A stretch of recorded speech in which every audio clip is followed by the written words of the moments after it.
Hi everyone, எல்லாருக்கும் வணக்கம். Welcome to my channel Manchatti which means my pot. இன்னைக்கு நம்ம சேனலில் செய்ய போகிறது அவரைக்காய் பொரியல். ஸோ இந்த பொரியல் வந்துட்டு ரொம்ப டேஸ்டியாக இருக்கும். நம்ம இதில் கடலக்கொட்டெல்லாம் அரைச்சி போட்டு செய்ய போகிறோம். ஒரு டிஃப்ரெண்ட்டான ரெசிபி உங்களுக்கு கண்டிப்பாக பிடிக்கும். இது இப்போ எப்படி செய்கிறதுன்னு பார்க்கலாம். பாருங்கள், நான் அவரைக்காய் பொரியல் செய்கிறதுக்காக இந்த மாதிரி அவரைக்காய் வந்துட்டு க்ளீன் பண்ணி எடுத்து வச்சுருக்கேன். இது ஒரு 1/2 kg இருக்கும். இது வந்துட்டு இந்தியன் ப்ராட் பீன்ஸ்ன்னு கூட சொல்லுவாங்க. இதில் ஒரு 2 டைப்ஸ் இருக்கும். இது இப்போ நம்ம எப்படி பொரியல் தாளிக்கிறதுன்னு பார்க்கலாம். அவரைக்காய் பொரியல் செய்கிறதுக்கு முன்னாடி நம்ம கடலக்கொட்டை வந்துட்டு அரைச்சி எடுத்துக்கணும். நான் ஒரு 1/2 கப் அளவுக்கு கடலக்கொட்டை வந்துட்டு ஃபஸ்ட்டே வறுத்துட்டு தூள் எடுத்து வச்சுருக்கேன். இது வந்துட்டு நம்ம இப்போ பவுடர் மாதிரி அரைச்சி எடுத்துக்கலாம். கடலக்கொட்டை வந்துட்டு அரைச்சாச்சு. பாருங்கள், இந்த அளவுக்கு அரைச்சா போதும். ரொம்ப பவுடர் மாதிரி அரைச்சிட்டிங்கன்னா பொரியலில் வந்துட்டு அங்கங்கே ரொம்ப உண்டையாக ஆகிடும் அண்ட் சாப்பிடக்குள்ளே நல்லா இருக்காது. இந்த அளவுக்கு அரைச்சி எடுத்துக்கோங்க. உங்ககிட்ட கடலக்கொட்டை இல்லைன்னா you can also add grated coconut add பண்ணிங்கன்னா கூட டேஸ்ட் நல்லாயிருக்கும். இப்போ வந்துட்டு நம்ம இதை எப்படி தாளிக்கிறதுன்னு பார்க்கலாம். பொரியல் தாளிக்கிறதுக்கு முன்னாடி நம்ம அவரைக்காய் வந்துட்டு ஒரு 5 minutes நம்ம தண்ணியில் போட்டு வேக வச்சு எடுக்கணும். ஆல்ரெடி நான் தண்ணி வச்சுட்டேன். தண்ணி வந்துட்டு கொதிச்சிட்டு இருக்குது.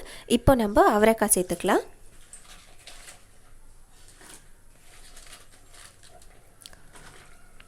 அது கூடவே தேவையான அளவுக்கு உப்பு சேர்த்துக்கலாம்.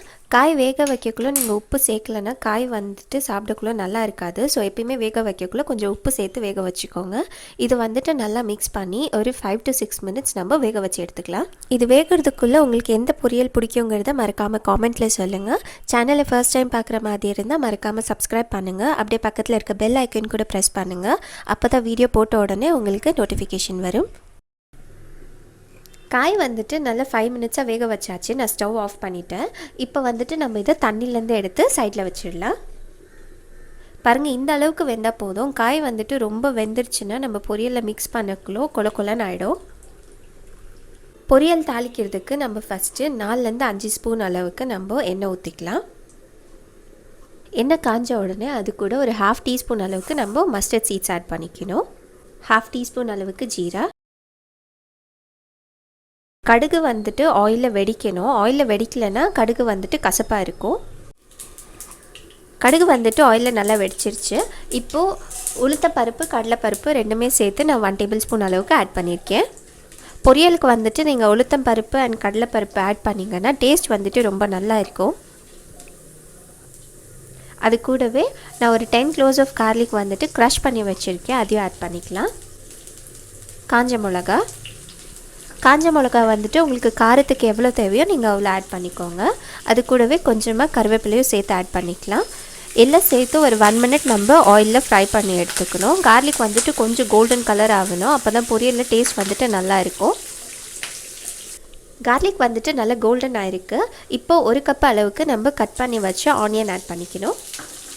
கூடவே தேவையான அளவுக்கு உப்பு ரெண்டும் சேர்த்து ஒரு 1 minute ஆயிலில் நல்லா ஃப்ரை பண்ணிக்கணும். ஆனியன் வந்துட்டு நீங்கள் இந்த மாதிரி நீட்டாக போட்டிங்கன்னா தான் டேஸ்ட் வந்துட்டு நல்லா இருக்கும். குட்டி குட்டியாக ஆனியன் போட்டுட்டோன்னா ஆனியன் வந்துட்டு ஆயிலில் ரொம்ப ஃப்ரை ஆகிடும். அண்ட் பொரியல் சாப்பிடக்குள்ள டேஸ்ட் வந்துட்டு அவ்வளோ நல்லா இருக்காது. ஸோ ஆனியன் வந்துட்டு இந்த மாதிரி கட் பண்ணிக்கோங்க.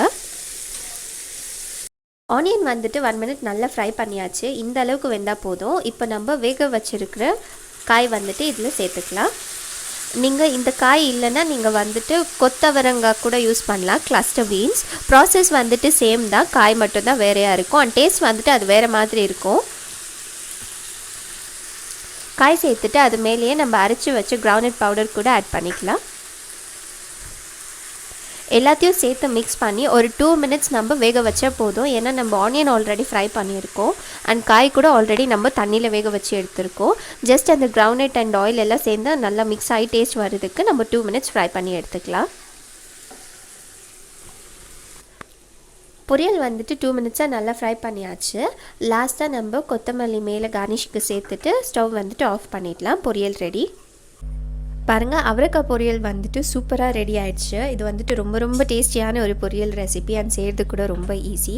ஸோ இதை நீங்கள் சப்பாத்தி, ஒயிட் ரைஸ் இல்லைனா நீங்கள் இந்த சாம்பார் சாதம், ரசம் சாதம்க்கு ஏதாச்சும் சைட் டிஷ் செய்யணுன்னா கூட இதை செஞ்சு பாருங்கள். கண்டிப்பாக உங்களுக்கு பிடிக்கும். வேறு ஒரு ரெசிபியோடு பார்க்கலாம். until then take care.